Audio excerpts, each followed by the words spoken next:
Assalomu alaykum. Tushingizda yangi poyabzal kiydingizmi? Uni yo'qotganingizni yoki yirtiq oyoq kiyim ko'rib hayron qoldingizmi? Bu hayotingizda ulkan omad yoki jiddiy ogohlantirish belgisidir.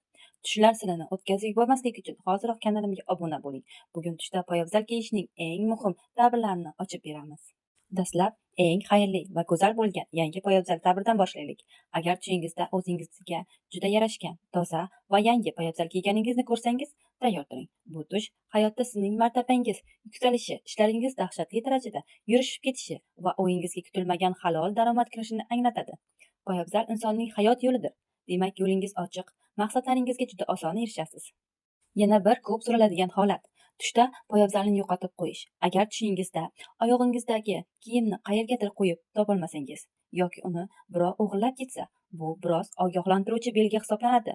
Bu tush sizning hayotda rejalashtirgan ishlaringiz yoki safaringiz biroz kechikishini mumkinligini, pul masalasida ehtiyotkor bo'lish kerakligini bildiradi. Ammo agar yo'qolgan poyabzalni videoda aytganimizdek qayta topib olsangiz, barcha muammolaringiz bir zumda hal qilasiz.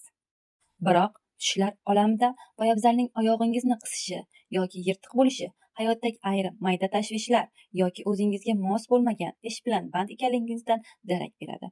Agar tushingizda o'sha qisayotgan poyabzalni yechib yuborsangiz, o'ngingizda sizni siqib turgan barcha qarzlar va g'amlardan butunlay xalos bo'lasiz.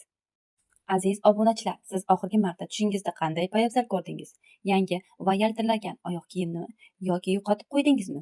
O'z tushingizni hoziroq kommentariyada yozib qoldiring. Biz ularni birgalikda tahlil qilamiz. TikTok va YouTube sahifalarimizga har kuni eng qiziqarli tush davrlarini o'tkazib yubormaslik uchun kanalimizga layk bosing va obuna bo'lishni unutmang. Keyingi videolarda uchrashguncha xayr sog' bo'ling.